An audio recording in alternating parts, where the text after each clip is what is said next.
Hey guys, it's Adrian, and I'm a wife and homeschooling mom to two 14-year-olds who are about to embark on their high school years. Thanks for stopping by. I hope you like what you see. So today we're going to go through our curriculum picks for this upcoming school year, for the 2025-2026 school year, which they will be in 9th grade. So they're 14. So I'm just going to go subject by subject. So the first subject I have here on my desk is biology, and we chose to go with friendly biology. So it comes with a student workbook, which has like crossword puzzles and like basic comprehension questions from the chapter after reading.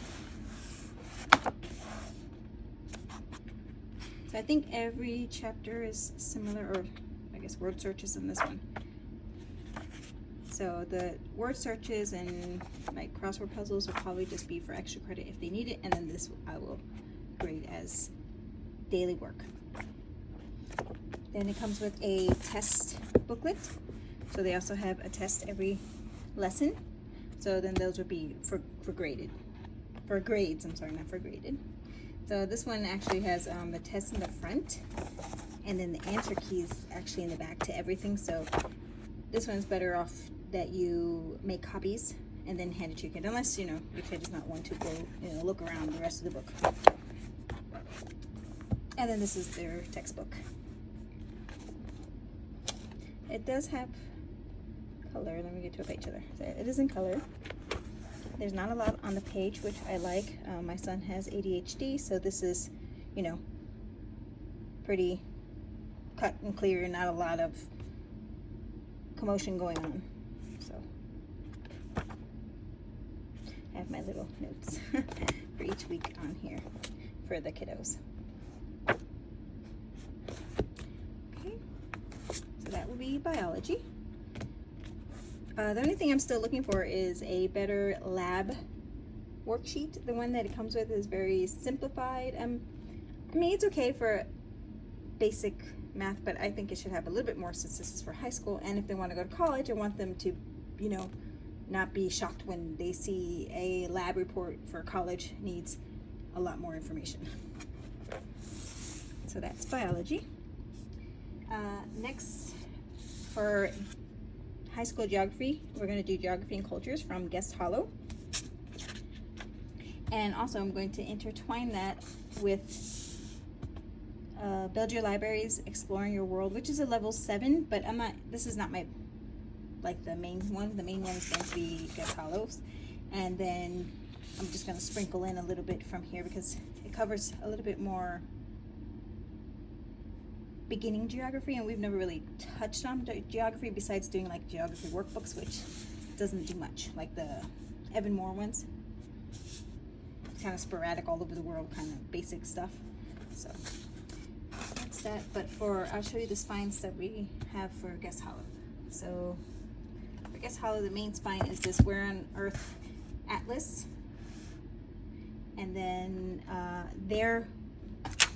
Guest Hollow has a textbook online that is actually free, that has everything. So like this that you see here, this is their online textbook and workbook, which I have printed all the workbook pages for them to do, and then we'll just read it together.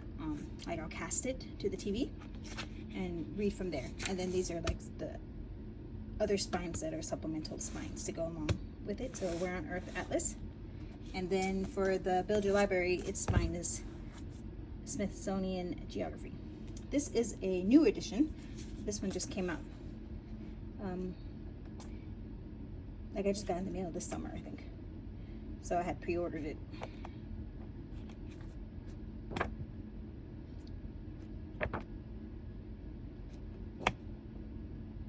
There's my notes. A little further back.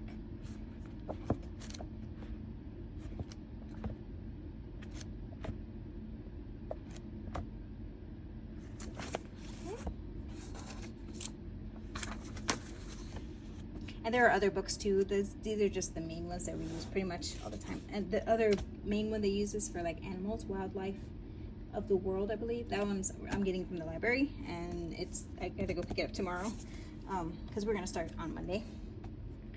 So that one also, but that one's a very big book. I'm glad my library had it because I didn't want to purchase that one. That's huge, and we might not never really look at it ever again. Okay, next subject is going to be language arts. I'm going to be using Build Your Library Level 9, which is 9th grade, for the language arts portion. So I highlighted here. We'll be using the literature and poetry portion. We're also going to be using it for 2 of our electives, which is going to be art and survival skills. I thought survival skills went well because in our geography unit, there's a lot about, like the land, and there's a lot of talk about surviving the extreme temperatures, and so I thought that went very well. So, oh yeah, this is going to be elective. So, and the spines for poetry is a poetry handbook by Mary Oliver for the poetry section, and then for the language arts section. Oh, there's also a poetry book that I'm still waiting on. It's supposed to be coming in tomorrow. Poetry 180 by Billy Collins. That's coming in. So that's where we're reading the actual poems out of. And then for the language arts portion, it's how to read literature like a professor. This might be, I think this is the edition she uses in here, but there is an updated edition. But I just grabbed the one that was already the one that she used to do her lesson plans with.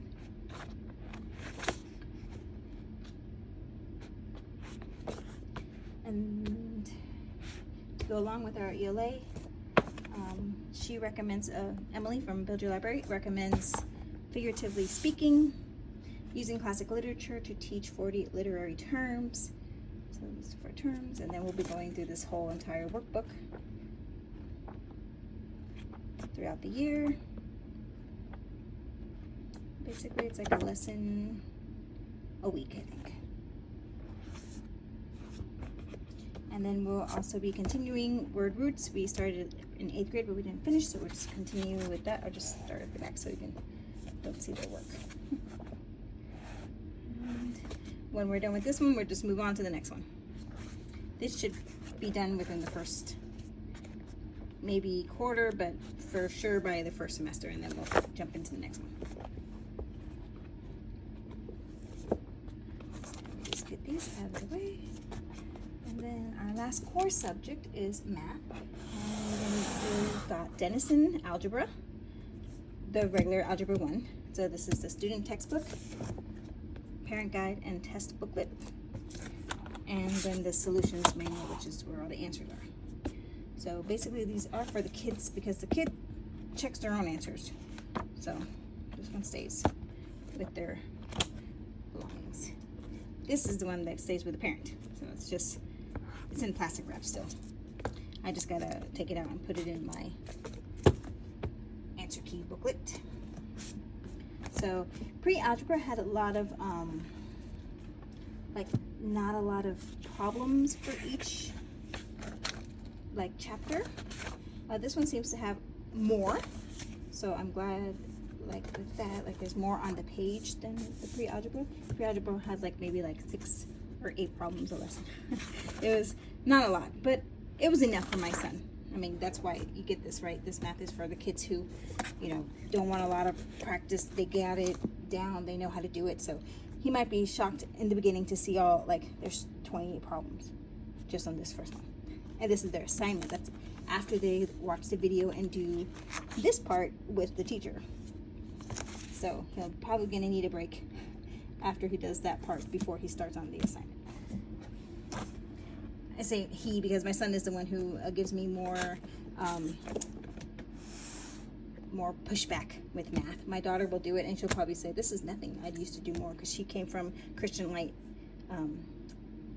math. So that's a lot. That's 40, 50 problems a day. So this will be easier for her. But I wanted them to do the same math, and I wanted her to have Algebra 1. She's been doing Christian light, and it has she probably already did, she barely went into level 7 of theirs, and that's all the pre-algebra that my son did last year. It was already taught to her. So So she's on par with everything that's here. So we just stopped that, and we'll just start here. And if she needs some more help, I do have, like, I already had this that I picked up at a yard sale once.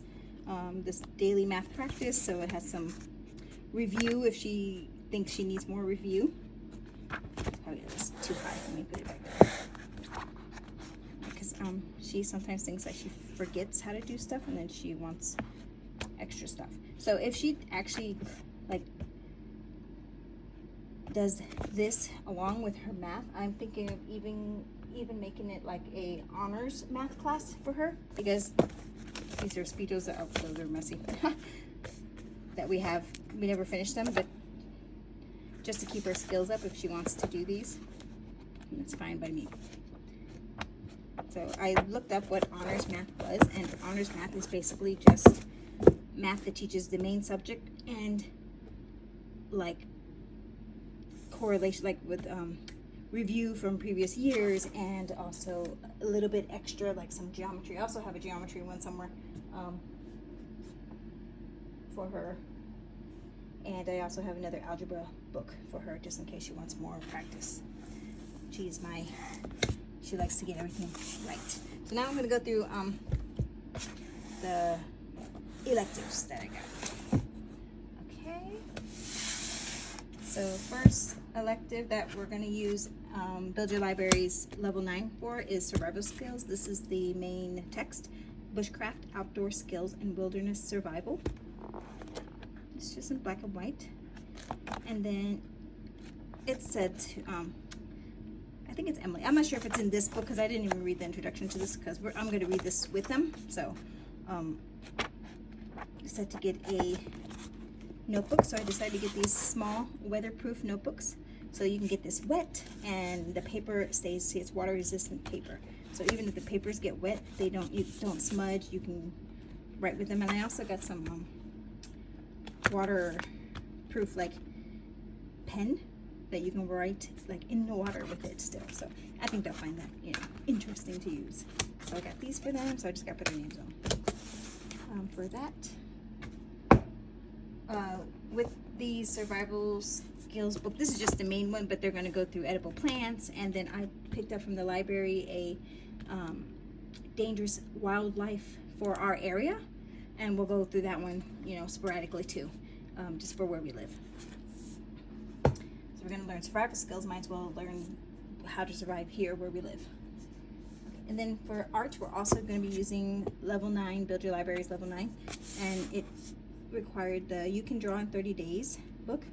So I picked this one up, and then I got them each sketchbooks, which I did not bring out here, but they each going to have a sketchbook. I'm not sure if my daughter will do it in the sketchbook, because she's a graphic, like, she likes art and she does it on her iPad. So I'm fine with her doing it on the iPad. She can do all these lessons on the iPad. It doesn't have to be with pencil. So she have this one, and then after this, I looked up 2 other books to continue, because Emily put this like barely once a week, and we're going to do this 2 times or 3 times a week, because we're going to do like every other day. Like one day will be survival skills, then drawing, and then I'll have one more culinary. So 3 different electives, and we're gonna like rotate them. So this might finish faster than what she scheduled out. So I already have in my cart in Amazon the next books that I want to continue with. I'm gonna ask the kids. I picked 2 different ones, and then whichever one they are more interested in, we'll do. So she's into art, and she might go to a art school. So I really want to work on a portfolio for her by the end of the year. So that's her little task. Oh, let me put this over here where I have electives. And our last elective, well, besides regular PE, that's an elective, and we go to the gym twice a week, and my son is in basketball at the community center, so he's got a sport also. But then we have just regular PE at home. So I purchased this program called Culinary Arts Teacher Club that's online. I am paying $95 a semester, so 6 months, pretty much 6 months, $95, and then I'll see how we like it, and then if I want to continue, I'll pay for the next semester. but it provides lesson plans, guided notes for the kiddos, quizzes, and links to videos and external websites. And then this is like a lesson plan that it has, and it just, you know, goes through what you're going to be doing, what you need, the supplies you need, what to talk about, and then there's links on the website. So this is just our first week. I just pulled it out. And then for that, that's all you need, just whatever they have provided. But we're going to go through this Eat Smarter Family Cookbook, because I'm kind of integrating nutrition in with our culinary stuff.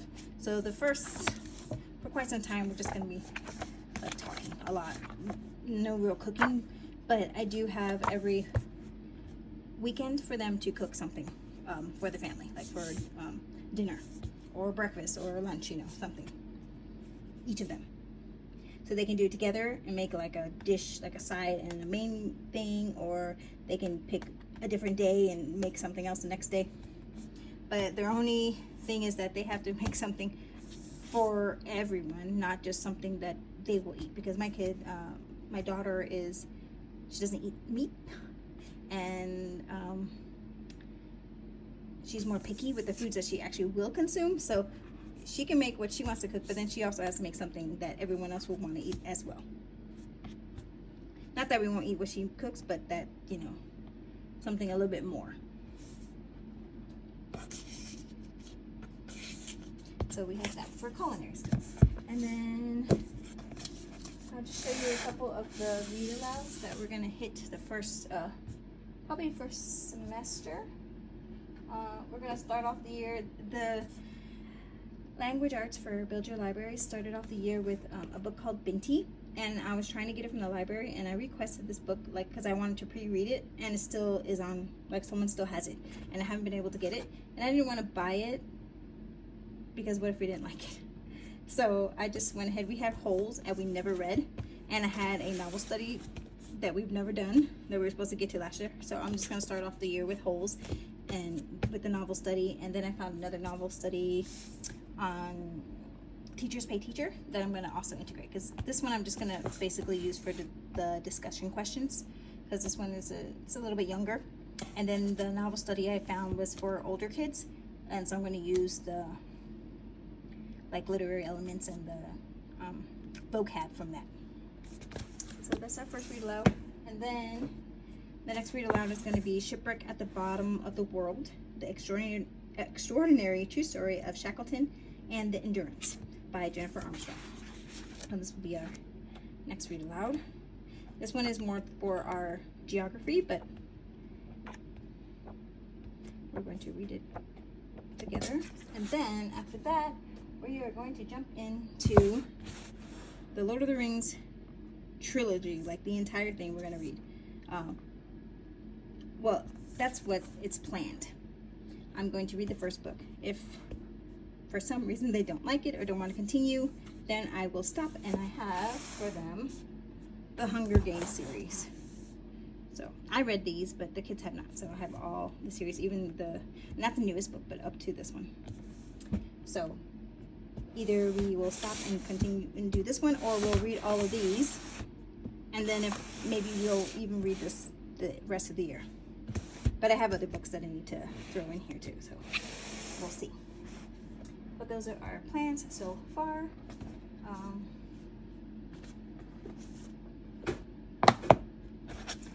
I'll have a little bonus, just like a school haul, I guess, a school supply haul. So these are my school supplies that I got. I got a new set of friction erasable pens, a new 5-star Flex note binder, it's called. These are my favorite. I have stuff in them. These are my favorite kind of like to keep all my lesson plans in for school. And then the red one is for all the answer keys. I keep them here, like tests and answer keys, and especially for math. Most of it's math that goes in here. And then the workbooks, I'll have the answer keys here.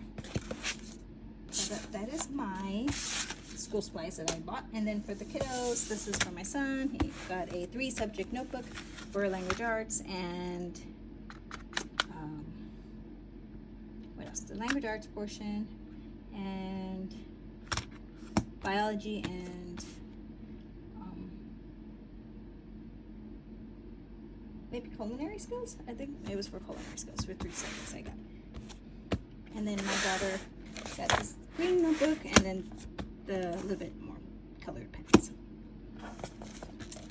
My son just wanted the basic black and blue. So, okay, that is it. I hope you liked this video of our curriculum picks for the 9th grade year. Please like and subscribe, and if you have any questions, just leave them in the comments below, and I'll try to remember to link that website for the culinary skills that I purchased. Thank you. Bye.